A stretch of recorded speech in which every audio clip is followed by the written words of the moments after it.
Bismillahirrahmanirrahim. Kita berjumpa semula pada hari ini untuk melihat dan mengkaji ayat yang ke-12 dalam surah Al-Hadid, iaitu surah yang ke-57. Sebelum dijelaskan dengan lebih mendalam ayat 12 itu, kita ingat kembali perkara-perkara yang telah kita perhatikan yang Allah telah tegaskan dalam 11 ayat sebelumnya. 8 di antara ayat-ayat itu Allah memberitahu kita tentang kebesarannya, mencipta segala langit dan bumi, memasukkan malam kepada siang, siang kepada malam, dan membawa kita kepada cahaya daripada kegelapan. Dan diberitahu juga pada kita bahawa seluruh alam bertasbih kepada Allah. Termasuklah dijangkakan oleh Allah kita semua.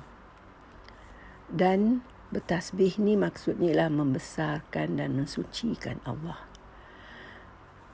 Dan dalam ayat-ayat itu Allah telah memberitahu kita sifat-sifat kebesarannya adalah 6 sifat, iaitu sifat keperkasaannya, kebijaksanaannya, kuasanya ke atas segala sesuatu, sifatnya yang maha mengetahui, sifatnya yang maha mendengar, maha melihat, dan juga yang maha penyayang. Jadi ini adalah dikatakan sebagai asas kepada iman kita. Dan iman ini adalah terkandung dalam aspek apa yang disebutkan sebagai amal ibadah ritual. Untuk kita mengukuhkan iman kita adalah di dalam ibadah ritual ini, iaitu termasuklah solat, puasa, pergi haji, percaya kepada malaikat, pada Rasul dan sebagainya. Dalam rukun iman tu, 6 rukun iman. Dan dalam 3 ayat pula Allah menceritakan tentang infak. Dan infak ini termasuk sebagai amal ibadah sosial. Kerana kita diwajibkan berinfak atau digalakkan untuk berinfak sesama manusia. Itu maknanya mengongsikan apa yang Allah telah beri kepada kita dengan manusia-manusia lain. Jadi pada malam ini atau pada hari ini kita teruskan kepada ayat 12, di mana seseorang insan itu yang mengamal ibadat, yang amal ibadatnya adalah mengandungi 2 aspek ini, iaitu beriman kepada Allah dan melakukan amal ibadahnya kepada Allah, amal ibadah ritual itu. Dan yang kedua aspeknya itu ialah amal ibadat kepada sama manusia.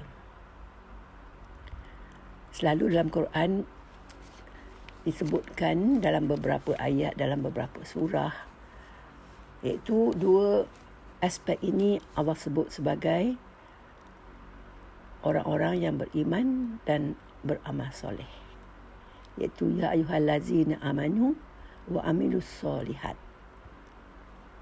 Orang-orang ini akan layak masuk ke syurga, sebab balasan yang terbaik akan mereka perolehi. Dan dalam ayat 12 yang kita nak lihat ni adalah berkenaan dengan orang yang ada dua sifat inilah. Okey, baca dulu ayat ni. A'udzubillahi minasyaitonirrajim. Yaumal taral mu'minina wal mu'minat yas'a nuruhum baina aydihim wa bi aymanihim busyrakumul yauma jannatun tajri min tahtihal anhar khalidina fiha zalika huwal fawzul azim. Terjemahan langsungnya ialah yaumat taral mu'minina wal mu'minat. Pada hari engkau melihat, iaitu Nabi melihat, mukminin, orang-orang yang beriman lelaki dan orang-orang yang beriman perempuan, yas'a nuruhum, bercahaya, bersinar cahaya mereka di depan mereka dan di sebelah kanan mereka. Itu satu. Yang keduanya, dan ini adalah berita baik bagi kamu semua pada hari di mana masuknya ke dalam syurga yang mengalir di bawahnya sungai-sungai. Dan di dalamnya orang-orang ini akan kekal. Dan yang ketiganya ialah Allah berkata bahawa itu adalah suatu kejayaan yang sangat agung. Ada tiga perkara yang Allah sebutkan dalam ayat ini.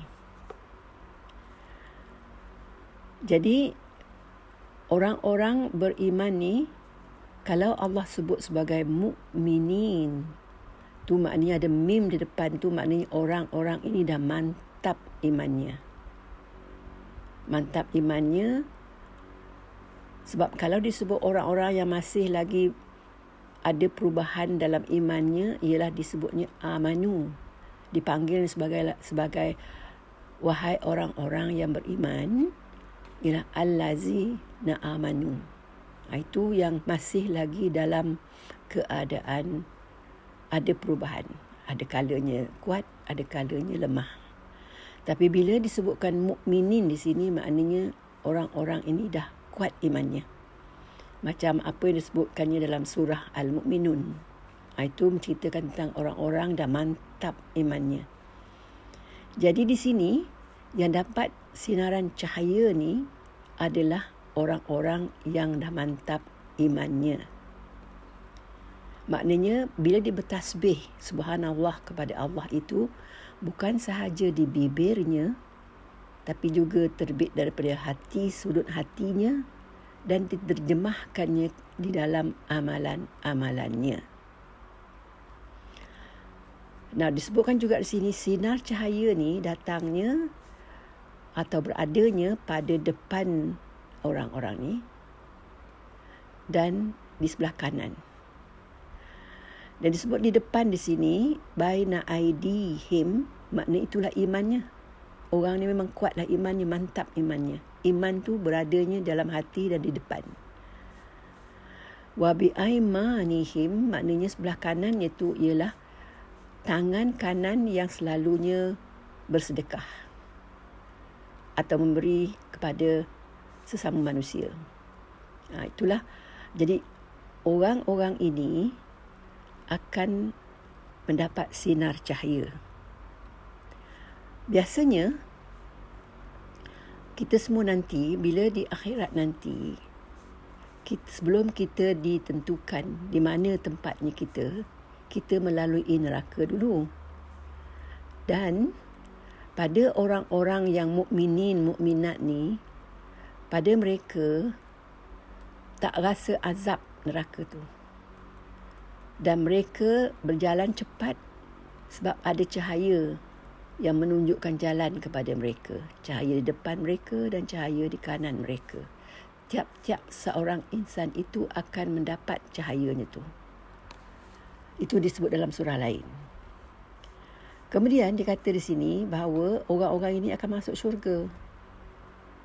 Iaitu busyra di situ ialah berita gembira, berita baik. Berita baik bagi kamu pada hari itu ialah syurga. Dan di syurga itu, satu pada aspeknya yang Allah selalu sebutkan dalam ayat-ayatnya dalam Quran ni ialah yang ada sungai-sungai yang mengalir di bawahnya. Maknanya itu satu daripada sumber kenikmatan dalam syurga. Dan itu, kata Allah, adalah kejayaan. Fauzul di situ ialah kejayaan. Fauzul, faiza, fauzun, semua itu adalah kejayaan. Al-Azim di situ yang sangat-sangat agung. The ultimate success lah dalam hidup kita ni. Kalau dapat masuk syurga dan Allah kata itu adalah kejayaan kita yang paling agung. Apabila kita telah sebenar-benarnya kita telah memantapkan iman kita yang boleh dipanggil sebagai mukminat atau mukminin, dan kita mempunyai cahaya nanti. Cahaya kita tu berada dengan kita bila setelah kita bangun daripada kubur. Dan cahaya tu akan ada bila iman tu ada dan infak atau sedekah tu kita lakukan. Itu saja tentang ayat itu pada hari ini. Dan esoknya kita akan ulas pula tentang ayat yang seterusnya, yang ke-13, berkenaan dengan orang-orang yang bukan beriman dan bukan beramal soleh. Jadi, diakhiri dengan doa kafarah. Subhanakallahumma wa bihamdika asyhadu an la ilaha anta astaghfiruka wa atubu ilaik. Assalamualaikum warahmatullahi wabarakatuh.